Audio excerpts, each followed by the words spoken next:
10वी-12वी ग्रॅज्युएशनची किंवा MPSCची हे सगळं बोगस पास झालेलं आहे का? हा कॉमन सेन्सचा विषय आहे. हा नवख्याचा आणि जुन्याचा काही नाही. व्यवस्थेवर आपला विश्वास नाही, कायद्यामध्ये आपला विश्वास नाही, आपण राजपत्रित अधिकारी नाही, तर आपण भारतीय जनता पक्षाच्या इशाऱ्यावर त्या ठिकाणी काम करतात हे त्या ठिकाणी सिद्ध झालंय. मात्र मुळात त्या या सील तोडू कशा शकतात, त्या मशीनच्या सोबत छेडछाडी कशा करू शकतात, यासाठी निवडणूक आयोगाची त्यांनी परवानगी घेतली का? त्यांनी सर्व उमेदवारांना बोलवलं का?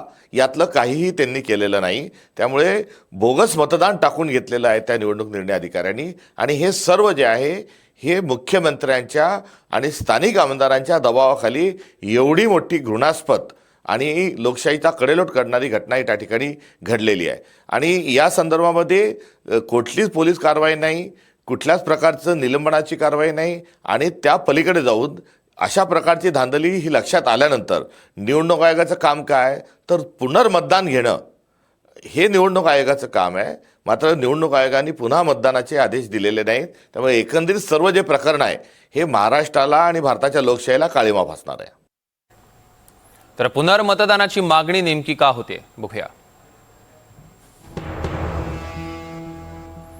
सालेकसामध्ये 17 EVM मशीन्सचा सेल तोडल्याचा आरोप होतोय. सेल तोडल्याच्या आरोपावरून सर्वपक्षीय कार्यकर्त्यांनी निवडणूक अधिकाऱ्यांना जाब विचारला. स्ट्रॉंग रूम बाहेर सर्वपक्षीय कार्यकर्त्यांनी आक्रमक आंदोलन केलं. बॅटरी बदलण्यासाठी मशीन्स उघडल्याची निवडणूक अधिकाऱ्यानं कबुली दिली. भाजपच्या नगराध्यक्षपदाच्या उमेदवाराच्या गाडीतनं EVMची वाहतूक करण्यात आली.